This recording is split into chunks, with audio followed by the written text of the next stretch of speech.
All right. Hello, everybody, and welcome to episode 45 of the Hideout, where we're going to be talking about all things Web3 gaming and the Metaverse. Today, we've got a really awesome panel. I'm really, really excited about our guests. I know we're still waiting for, I think, one more, so we'll see if she joins soon. But if not, we will jump right in. So we'll start out by going over the format a little bit. We're going to start with some quick introductions, and then we'll jump into questions for the group, and we'll start with myself. So I am Nick Frontera. I'm the CEO of Apollo Entertainment, and we are the company behind Satoshiverse. So we have been building Satoshiverse for roughly 3 years now. And for the last 2 years, we've spent the majority of our time working on our blockchain enabled game called Satoshi's Legions. So that's been a huge lift. We have about 25 people working full time on the game. The game is essentially a hybrid between an RPG and a roguelike. If you're familiar with RPGs like Diablo and roguelikes like Hades, we took a bunch of inspiration from those two games and others like them, and then we kind of layered that on with a God of War like combat and zoomed out third person hack and slash, fun, engaging style of gameplay. The game is on console, and I'm sorry, on hopefully one day on console. It's on PC and requires a desktop client. That was the word I was looking for. But that's all I'll say about us for now. Definitely check out the pin tweet if you want to learn more and not have me fumbling over my words today. But I've got, like I said, an awesome panel for you. We'll jump into introductions now for the panel, and then we'll give it over to Spencer to host the event, and hopefully I can talk and for the rest of the show. But let's start off with Mixmob. Could you give us a quick introduction of what you're building, your goals, and tell us a little bit about yourselves, and then we'll move over to Superworld after. Awesome. Thank you for having us. So we are Mixmob. Behind the Mixmob account is Nick. I'm the partnership manager over at Mixmob. A little bit about my experience. I have about 7 years of experience in esports. I've been in the crypto scene for about 3.5 years now, so a little bit of expertise there as well, especially when Web3 gaming kind of started making, noise within the space. So now I'll head over to Mixmob. Mixmob is the world's first card strategy racing game. We are currently built on Solana. We are a browser-based game, very easily accessible. You're able to access our game whether you have a Phantom wallet or we actually have a social login now. So you're able to access our game through Discord, Twitter, or email login as well. Our game is paid, but it's also free to play as well. So you're able to play in paid arenas and earn more if you'd like, but you're also able to play against the single player bot for free. You're also able to play PvP for free as well. So there's no barrier, no NFTs needed to access our game as well. We've been a company for a little bit over 2 years now. Since then, we had our first NFT sale back in 2021 of December, where we sold out 5,000 masks. That is your in-game identity. We also had a seed round raise in January of 2022, where we raised about 7.5 million. So that's where our runway has came from. We've gone through 3 alpha stages since then, 1 closed beta, and we are currently in incentivized beta. A little bit about the game to circle back to it being a card strategy racing game. The way we say it's like Mario Kart meets Clash Royale. Mario Kart as in you're racing, and instead of picking up item boxes, you're picking up mana. In Clash Royale, how you build up mana and you use that mana with your cards, and your cards have a certain amount of mana, and you have a deck, and it's a rotation of cards. It's the same concept. So imagine you're racing. Instead of picking up item boxes, you're picking up mana while you have 4 cards in your hand. In a deck of 15, each card has a different specialty, whether it's attack, defense, speed. So that's where that aspect comes into play. The game mechanics is like Subway Surfer, where you're moving left to right within 3 lanes. So it's not open steering. What we found is it would be very difficult to open steer while trying to determine the cards, while looking at your opponent, your health, all these other aspects as well. And yeah, that's a bit about Mixmob. In terms of our roadmap, we just had an awesome event. We had a 5K prize pool tournament. It was a great turnout. We had about 500 concurrent viewers. We had about 1,300 overall show up to our Twitch, 1,000 show up to our Facebook. We also had some content creators in it as well that were streaming, so that was awesome. We have mobile coming very soon. After that, we'll have our Mixbot sale, and then we'll end the year with our token launch. So once again, we're Mixmob, world's first card strategy racing game, and thank you so much for having us. Amazing. Well, the concept sounds awesome. I definitely want to try it out. It looks really cool from everything I've been able to see. But definitely want to get my hands on it soon, and it sounds like I can. So super cool. Great to have you on. Thanks for the introduction. Just one quick housekeeping point. I pinned something up to the top of the spaces, but please feel free if you have any kind of cool trailers or gameplay or whatever it might be to throw a pinned tweet up there so that people can see all the cool stuff you guys are doing. So that's just the housekeeping point. Now let's go over to Superworld. How you doing over there? Hey, I'm great. Thanks for having me, Satoshi Verse. It's great to be here in the spaces today. I'll go ahead and start giving you a introduction on Superworld. Superworld's a virtual world. We cover Earth, so we're all in Superworld right now. It's all around us in augmented reality. I have a world, you have a world, brands have worlds. So if I come to New York or Miami or LA or Tokyo, anywhere in the world, you could say, Rish, why don't you check out my world? And I could walk around and you've left me things. You've left a hologram of yourself somewhere, totally interactive. You can take me on a tour of your neighborhood. You've left photos and videos in different places. You've left interactive experiences that I could click on and go to your website and join your game, or you could click on and buy something and transact. You've personalized the real world in augmented reality. I have a world, you have a world, brands have worlds. And so there's an unlimited number of filters on the world. And to be clear, the type of content you can add anywhere can be any type of content. It could be AR, it could be VR, it could be 3D, it could be 2D, it could be audio. So any type of content can be added anywhere in the world, and it could be visualized from anywhere in the world. So I could be in Times Square and pull out my phone and see something, or I could go to my desktop and click on the content and I could view it in 3D on my desktop, right? So I don't have to be there, or I could pull out my phone from anywhere in the world and view the content in AR in my room or in VR, wherever I am. So accessibility of content from anywhere. And then we divided the surface of the Earth into 64 billion geospatial plots, zero point zero 0.01, zero point zero 0.01 longitude, latitude, covering Earth. So you can buy any location on Earth. Again, you're buying 0.01, zero point zero 0.01 longitude, latitude in a geospatial media asset. Each plot in Superworld's about $50. It's about 100 Matic, so it's very affordable. And once you buy it, you can reprice it to whatever you want. It's your digital asset. And as an owner of that digital asset, you can activate monetization from advertising, e-commerce, digital commerce, data analytics, gaming, DeFi. We also have a partnership with Sports Illustrated, which they've added 250,000 live sports, concerts, and theater events to Superworld. And so as an owner of a block, you can monetize all of that. And the caveat being you can monetize it not only from your activity, but from the unlimited number of filters of the world. So anything anyone else does there. So to give you guys an example, I could go to New York right now in Superworld. I could buy tickets to the Yankees game. Or for example, I could buy a Broadway theater ticket.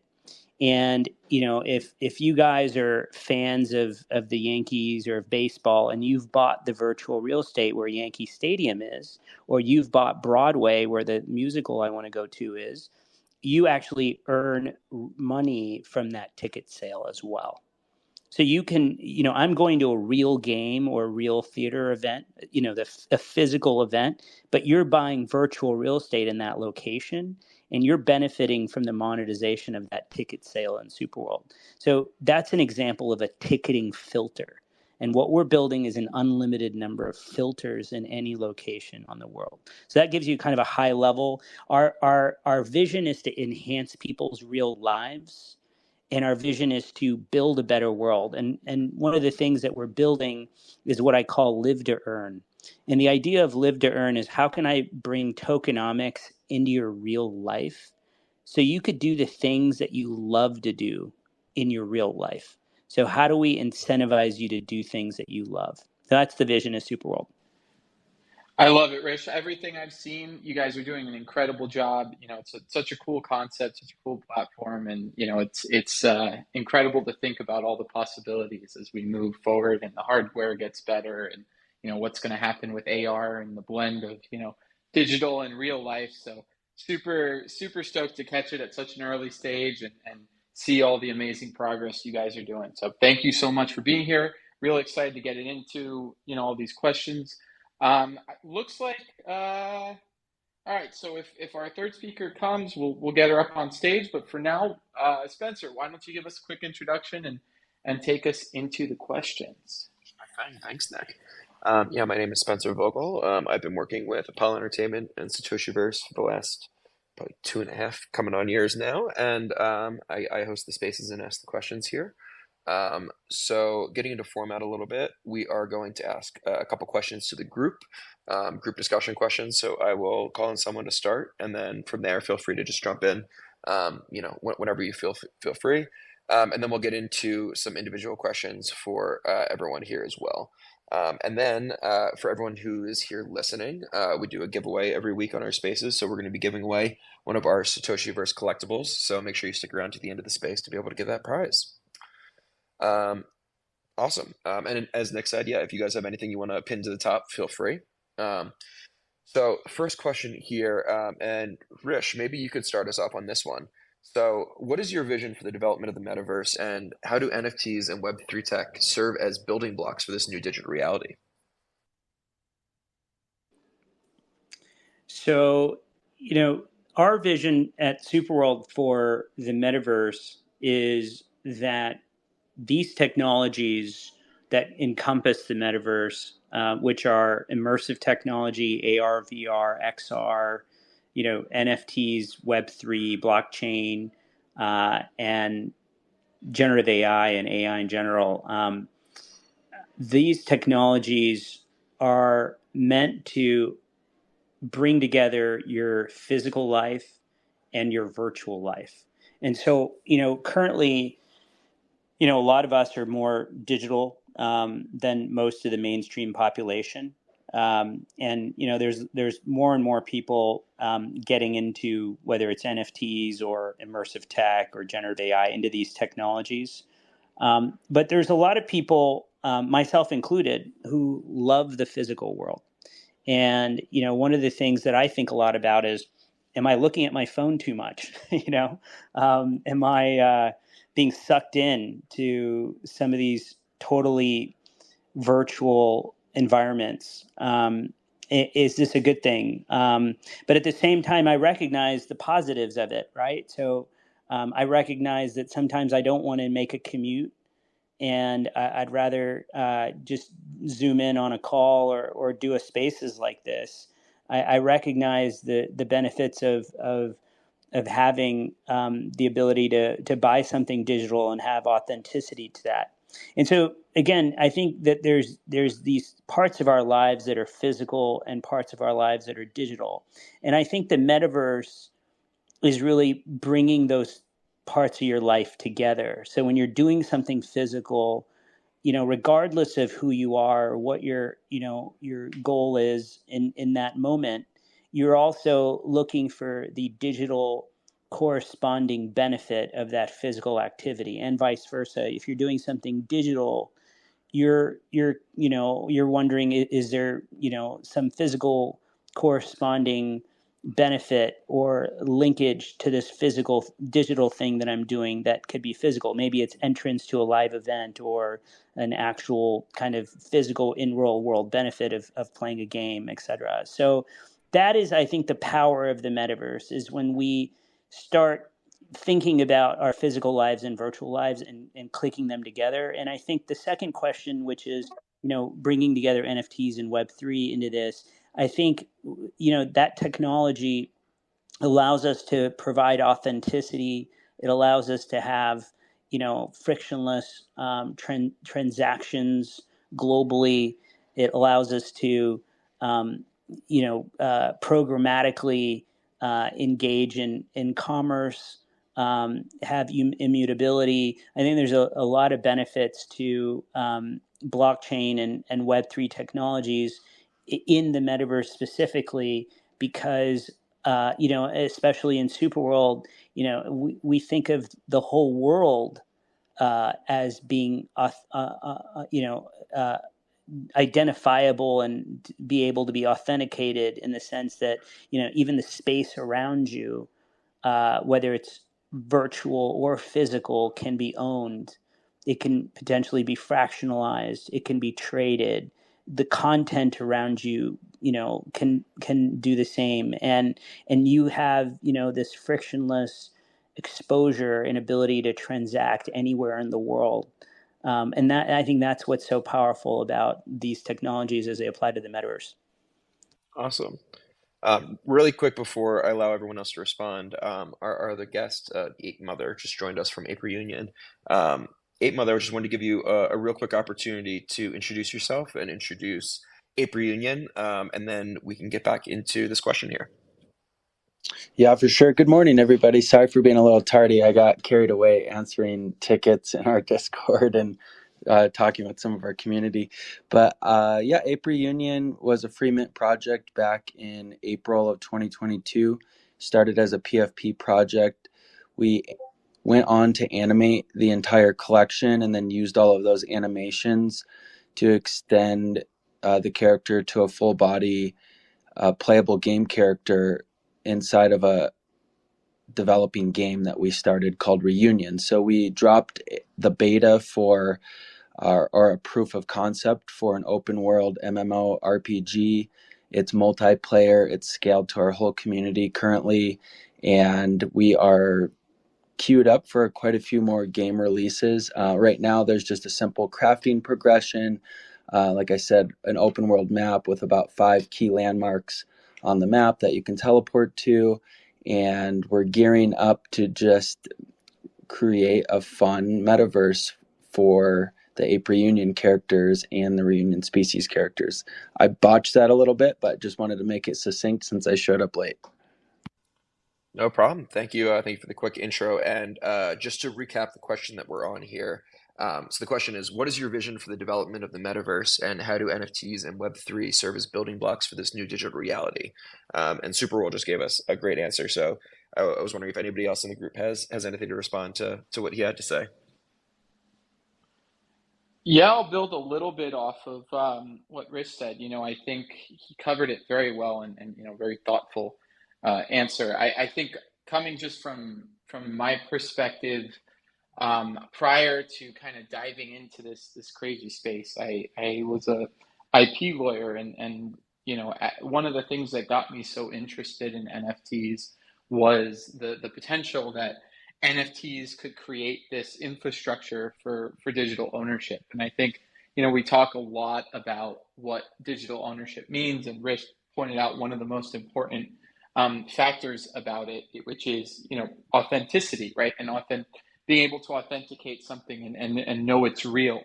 But the fact that something is authentic may not necessarily mean that you have ownership rights over it. And even NFTs as they stand today don't necessarily provide a worldwide ownership infrastructure that is easily understandable and recognizable, and recognized, I think, is the more important part, legally throughout the world. So I think that for me, the way that the law works is, typically it evolves very fragmented and very slowly, right? It's in the US, it's a nightmare because it's a common law system, and so it literally takes judges interpreting the law for 10, 20, 30 years before you have clarity on something. And then around the rest of the world, you have all sorts of different systems, and sometimes people come to agreements over certain things in certain places, like IP rights, and you have treaties and collective types of agreements that different countries participate in. But to date, there really hasn't been a legal ownership infrastructure for digital assets other than intellectual property law. And it was simple. You owned whatever the person who created it said you owned, and at best, that could be ownership of the IP, right? The underlying IP, or a license to display it or use it, or right? And I think that what's interesting is that physical property and property rights over things don't exist that way. It's we have, thousands of years of development of legal principles around physical property rights to kind of create an entire infrastructure of what it means to kind of own a tangible piece of anything, right? We have rights in the ability to sell them. We have rights in the ability to advertise them. We have licensing rights, connected to them. All of this infrastructure that's been built over, centuries, that form kind of the modern property rights that we have around the world today. And without those rights, it would be very difficult to really own anything. And so what I'm most excited about, for NFTs is that they give the ability to take a lot of that work that's been done for physical property and apply it to digital property by essentially separating the IP from the underlying, property, the token itself. And I think that is a subtle but very important concept. That's it's going to be lawyers and contracts and stuff behind the scene.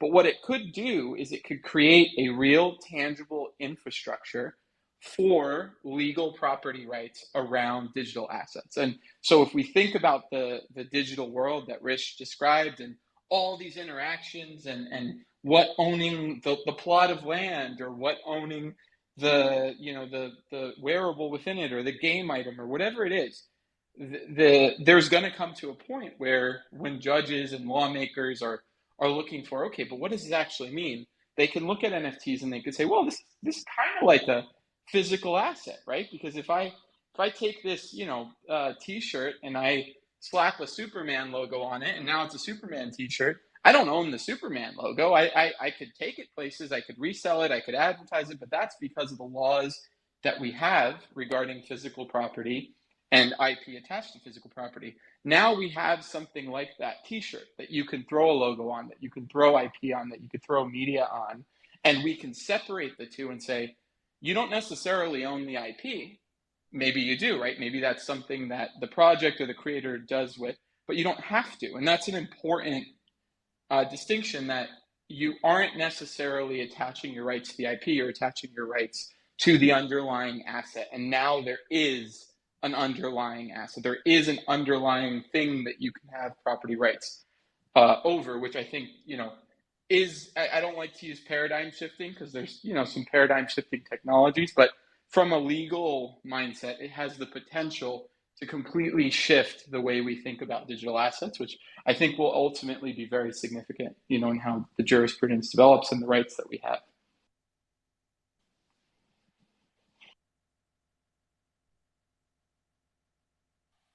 Awesome. Ape Mother or Mixed Mob or Nick, you guys have anything to add to this? Yeah, my take was a little different.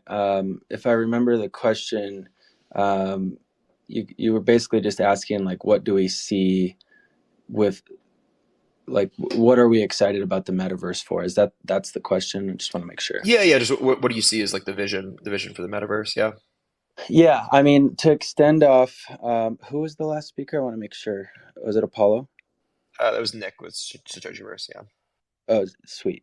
Yeah, the extending IP is huge, and I wouldn't have said it from that angle because I don't have that IT or IP like legal background. So it's super cool we have that in the space. But digging into that a little bit, it's that exact idea that I'm excited that we can openly create art that we can use for so many different reasons. When you create art assets for a game, for let's say the games that we all know, like Fortnite, Call of Duty, PUBG, like all of these massive multiplayer online games, you're not seeing that art flaunted out on Twitter, really. You might see clips from people on Twitch if they like went on a kill streak or something awesome, because that's great content, but you're not seeing the art extended across multiple platforms and being personalized and individualized to a person's digital presence, which I think is the coolest thing. So like really going back to that concept of like,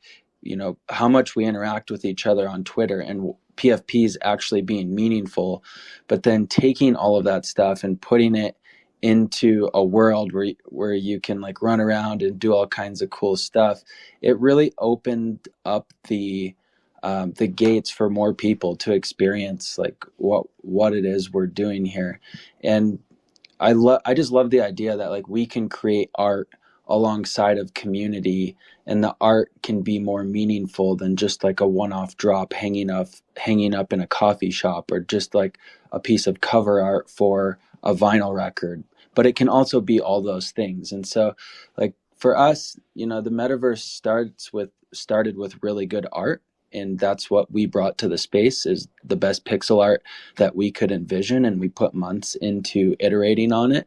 But then to take it and extend it onto other platforms, and to also build out our own game, and to also integrate into other person's games, those are the things that really excite me. And when you like hone in on the fact that this is proof of ownership, like digitally verified, immutable, that stuff is super cool, and it gets flown under the radar, are like forgotten, because a lot of people have their eyes on the floor price, or their eyes on their cost basis, and not so much about this overarching concept of how cool this is.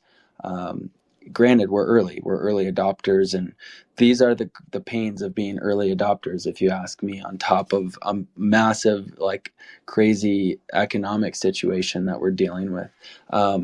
But yeah, as far as the metaverse, like, I just love that you can put things out there that can transfer across different platforms, and you can extend on this concept of, hey, you're going to make this PFP your digital identity. You can use it on YouTube, Instagram, TikTok, Etsy, eBay, wherever the heck it is you want to be present.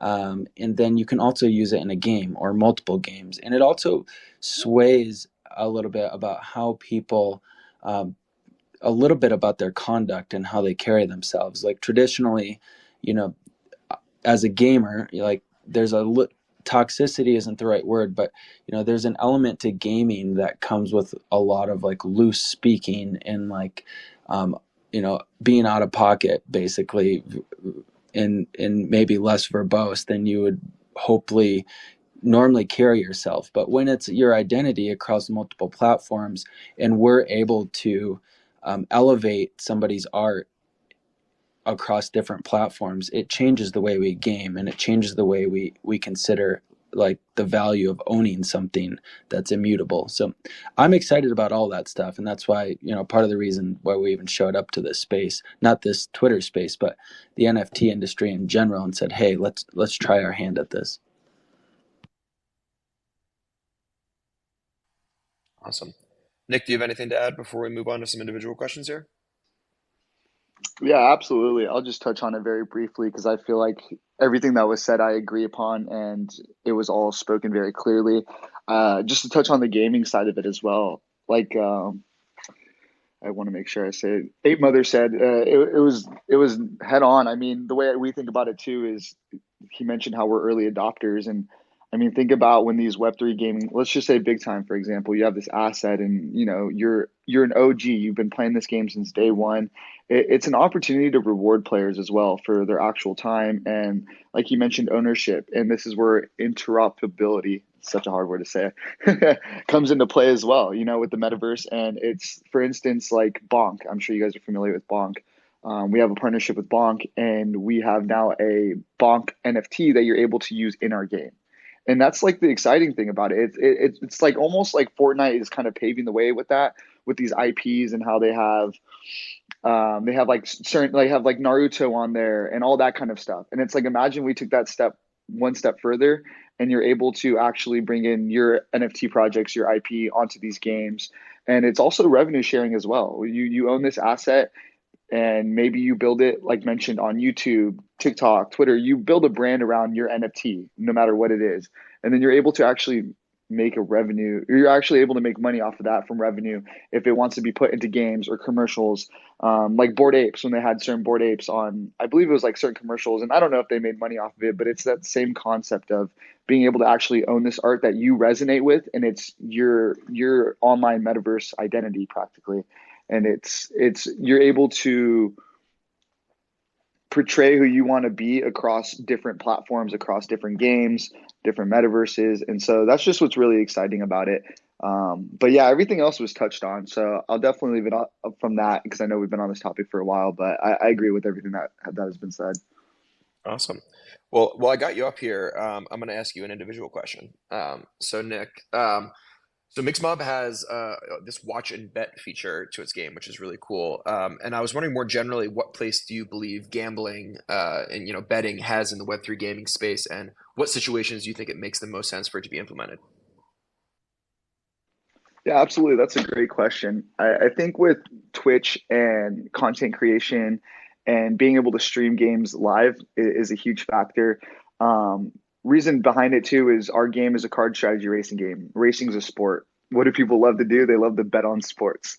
Um, and especially with this industry that we're in, Web3, there's a sort of degeneracy in it as well. NFT trading, day trading with these crypto coins, people love that risk. And so we really wanted to touch on that risk. Our games are 3.5 minutes long as well. So when you're betting, you're able to get your reward really quickly. And so to touch on, how this works in this space is smart contracts, the technology behind it, as well as you're able to bet and bet with someone else. And because our betting is PvP, so it's not against the house, someone else has to place a bet as well.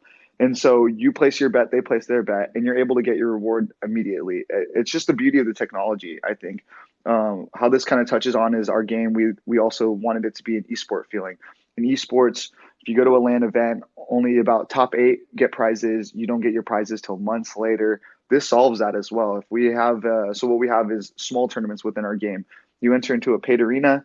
If you win 5 before you lose 2, you get a multiplier and reward more and get rewarded more, and you get rewarded more immediately. So that's just what we really wanted to touch on was what do people want? They want to bet. People love betting on sports. They love betting for fun. It's just a type of degeneracy in this space. And so that's what we've touched on. And it's been a great hit. Our community loves it. Like I mentioned before, we had our 5K prize pool tournament last weekend and we streamed it, and people were betting on who they thought was going to win. And it's really exciting because it gives our community members, our racers, a chance at a spotlight as well. The bigger mixed mob gets, the bigger they get. It allows them to be a pro player in a game on very different levels as well. And so that's the reason we did it and the reason behind it. And we think that it fits this space very well. Awesome. Thanks, Nick. So the next question is to Rish. So how do you see use cases for AR evolving, and how do you think new hardware like the Apple Vision Pro will impact how we interact with AR? Yeah, I think that AR is going to have a very dramatic impact on how we live our everyday life. And I think it's important to understand that, when we say AR, it is a spectrum. I mean, the beauty of AR is, if you look at a device like the Vision Pro, which is coming out, it is an AR device, but it's a VR device as well. It's an XR device by definition, just because if you can add, data around you, you can turn up the dial and add more and more data and turn it into VR. So, what we're talking about are devices that can go from, AR all the way to VR, and include MR, and be able to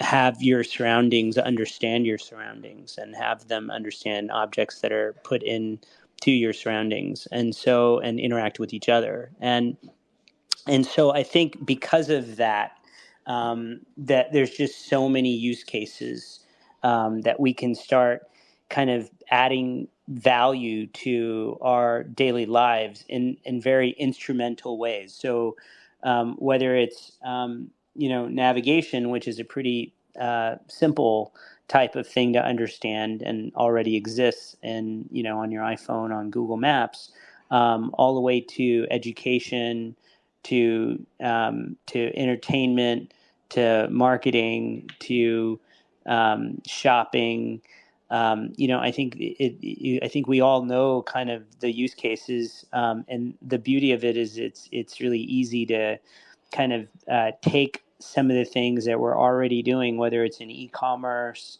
on a website where you're looking at 3D objects or 3D, piece of furniture or whatever it happens to be, and put that in your environment and look at it and decide whether you want to buy it. We've seen this kind of stuff already, and we've seen it in entertainment with Pokemon Go, fastest game in history to hit $1 billion in revenue when it came out, and so we know these use cases can be pretty explosive.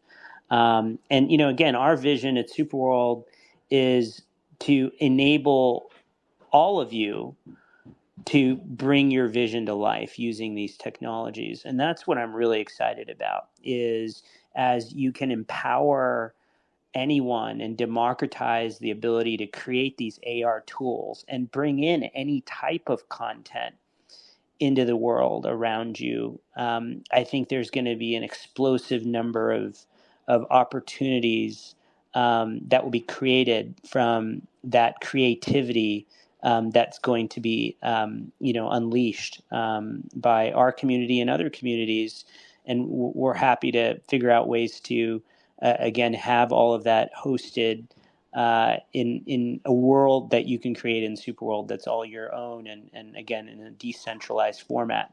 And again, on the hardware side, I think Apple is going to launch a product which is going to be more oriented for developers in the spring, but I would say very rapidly over the next 3 to 4 years, I think that device is going to revolutionize the way that we interact in our daily life, our work life, our educational life, you name it. Awesome. Thanks, Resh. And then our last individual question here is to Ape Mother. So Ape Mother, I saw was, Ape Reunion was recently approved for streaming on Twitch. So I was wondering, how important do you think live gameplay streaming is, and what impact do you think it can have for games? Yeah, it's a good question. I think it's essential, especially in the gaming industry that we're in now. Everybody's used to, if a game is going to be successful, it's a game that people are willing to stream. It's a game that people are willing to watch.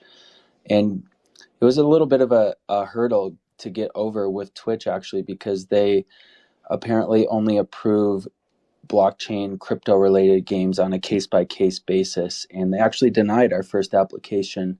And so I quickly submitted another one and added as much information as possible and had to work with them directly. But I think there's a hesitancy in the gaming industry for NFTs and cryptocurrency to be mixed into, let's say, like a in-game economy, and there's some strict regulation in terms of as far as the terms of service go to use the platform. So we have to be really careful going forward, not to, as my accountant would say, don't let the tail wag the dog. We're not going to design a game just to appeal to the terms of service of different platforms, but we have to be forward thinking and think ahead in terms of some of that stuff, because in order for us to market at scale and to hold community events, we need to be able to use the same platform that everybody is used to using. It's so much more difficult to get people to try out a new platform when most people, if they're a gamer, already have a Twitch account. So it just makes sense to be there. And the more we can ramp up our presence there, the better. I mean, and then obviously in tandem, you can do a lot of great things as far as creating in-game content that's recordable and reusable out on other social channels, and you can cross-post it to other platforms. So it's really a matter of efficiency. It's where everybody's at. It's where everybody expects you to see. And getting approved on Twitch also means that you can cater to somebody's ability to grow their own networks and grow their own following. And if they can't stream somewhere that people are interested in watching, or even catch a lot of random viewers or potentially get another follower that has, another influencer that has a large following to raid a channel, maybe while they're streaming Ape Reunion. Like, we just don't get that exposure anywhere else. You might get it on YouTube Gaming, but there's only a few places, where you can get that level of exposure. So I think it's really important. But the main thing is, not sacrificing a vision just to appeal to, a large platform's terms of service. Because, we've seen it with Twitter. I mean, you can wake up one day and your account's suspended, and you may have used a wrong. Sometimes, a lot of times it's justified, but there's many cases where you're sitting there going, I don't know how I just got suspended, and all of our hard work is gone. Like, we need a marketing channel. So we have to be careful and diversify to as many different like streaming platforms as possible. But I think getting out there and being able to play a game that's a blockchain game along with any other game and stream it on the platform where people expect to see good games being played is essential for sure. Love it. Thank you. Awesome. So we're going to move on to another question for the group here, a group discussion question. Maybe Nick, maybe you could start us off with this one.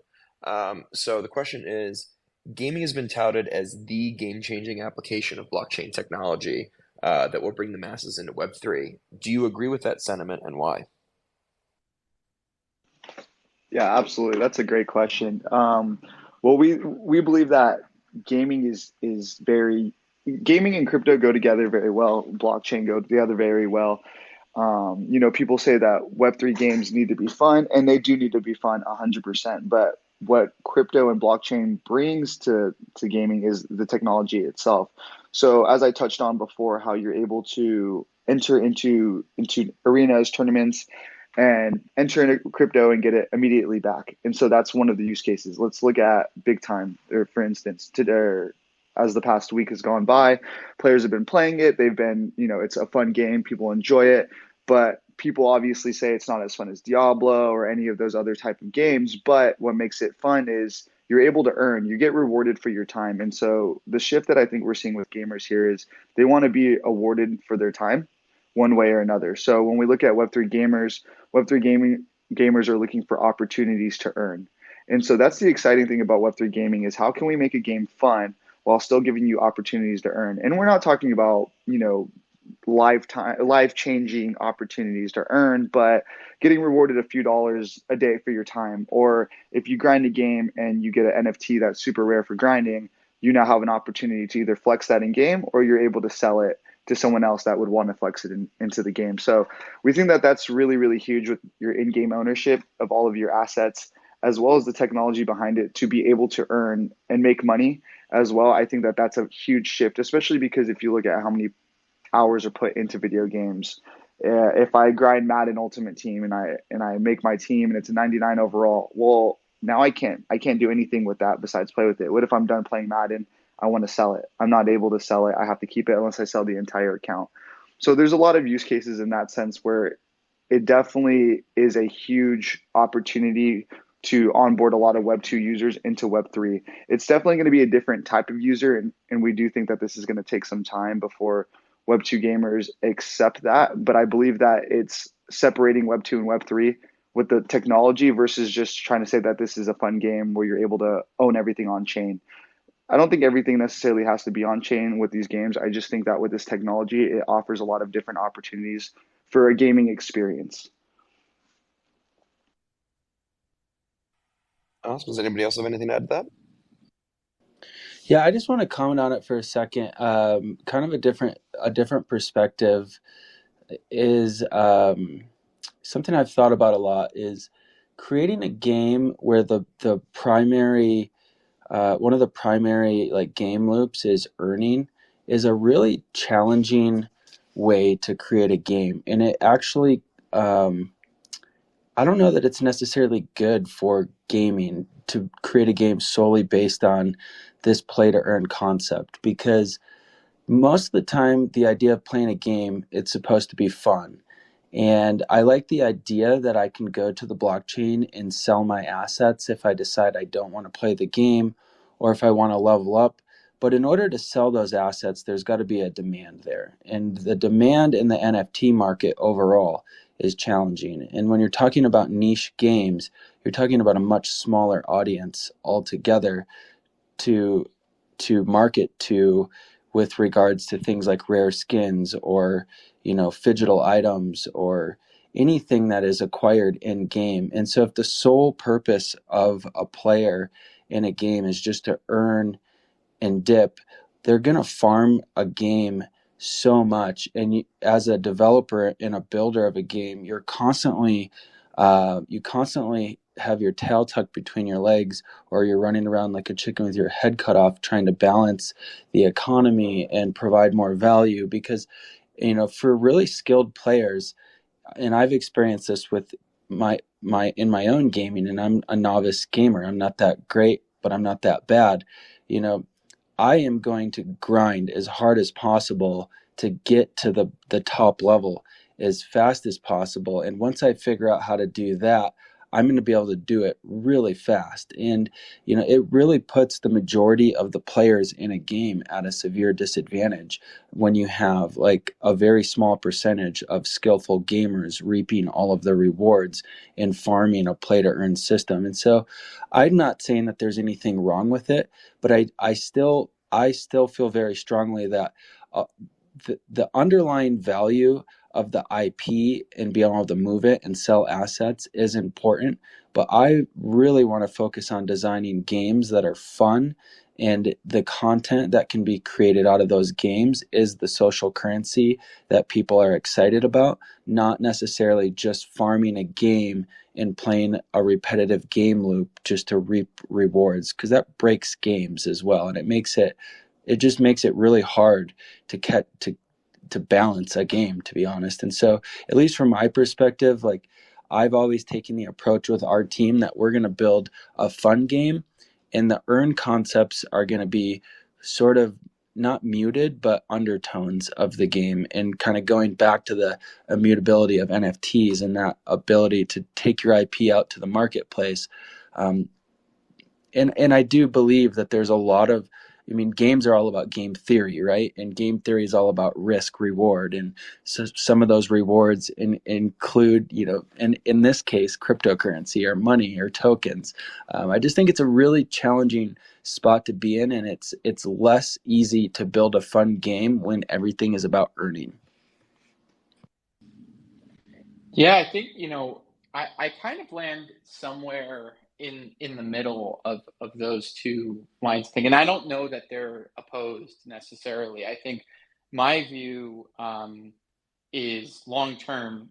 I completely agree, with Ape. I think that the earning aspect is going to essentially get written out of most of these games, just because, the if this is all successful, the best games will include some sort of Web3 ownership infrastructure, and that this isn't going to be some sort of front end appeal. This is back end tech that just creates an infrastructure for decentralizing the player economy. And there's going to be some games that just don't embrace it, and we'll see what the market says about those games in 5 to 10 years, and if users demand ownership rights over their items. But I think there are some nuances that make Web3 significant for gaming. I think just if we think about games like I know you mentioned Diablo or World of Warcraft, other games that do have RuneScape, kind of the top titles that come to mind when we think about player economies. Some of the CS:GO and some of the skins, and all of them, if not, well, most of them have dabbled with real money auction houses and all that stuff.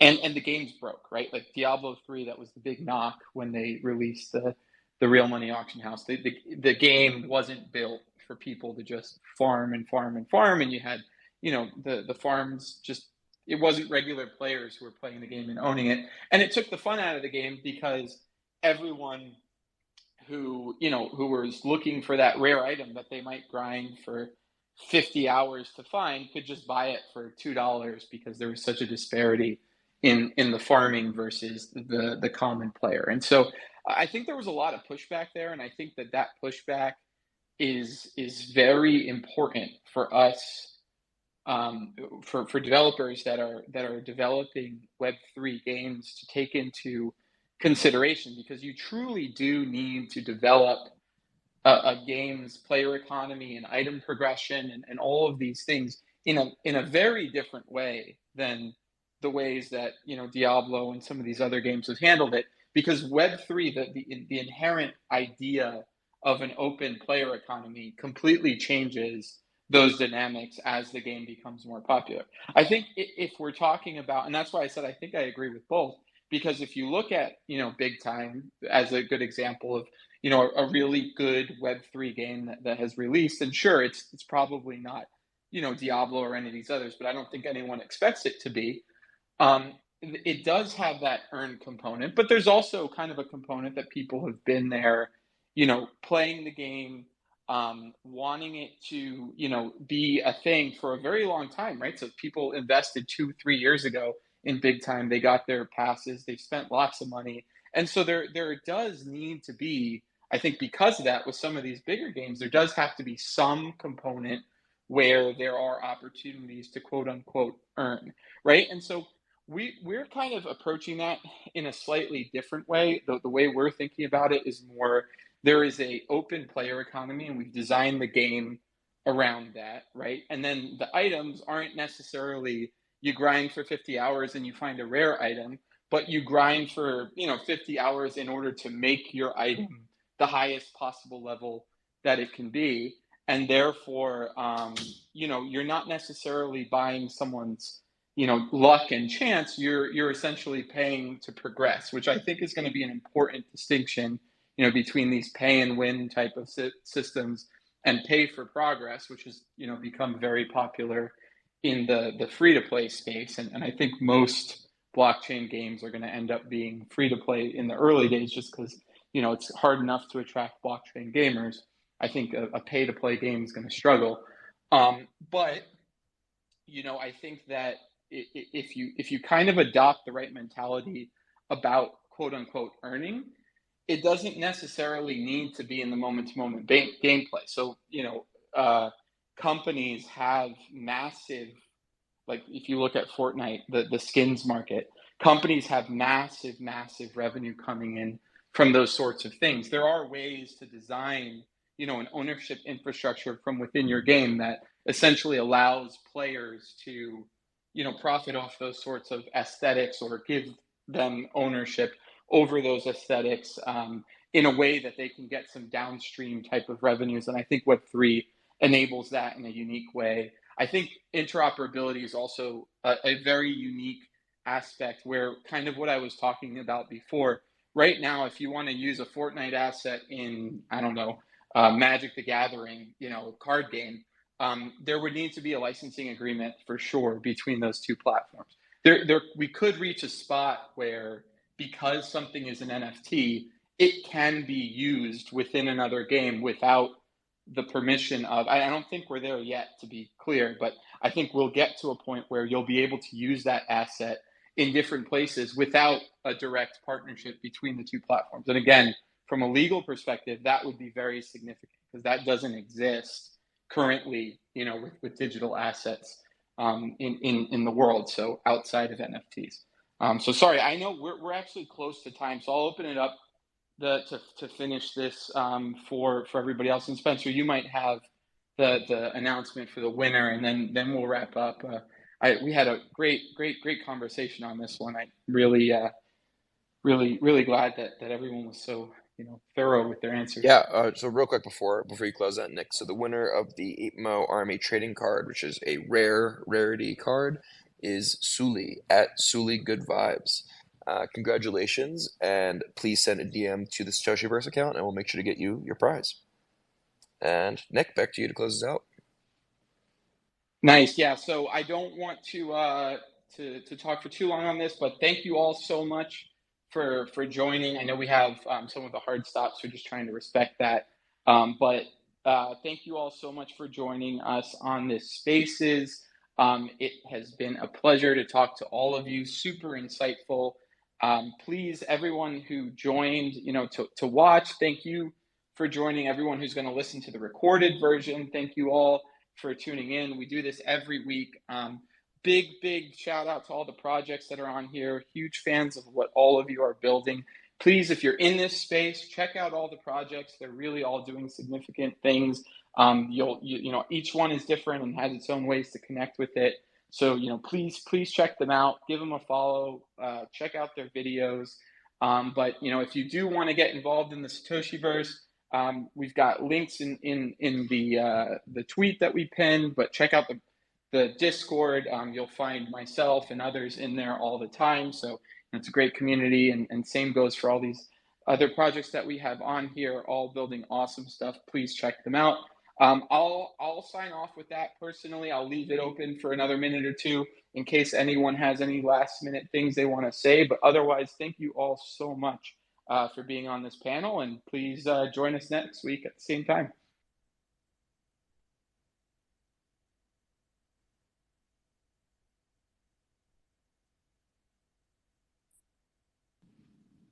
All right. Well, with silence and emojis, I'll take that as the cue to end the space. Thank you all again so much. Great for you to be here. Thanks again. Take care and have a great rest of your week.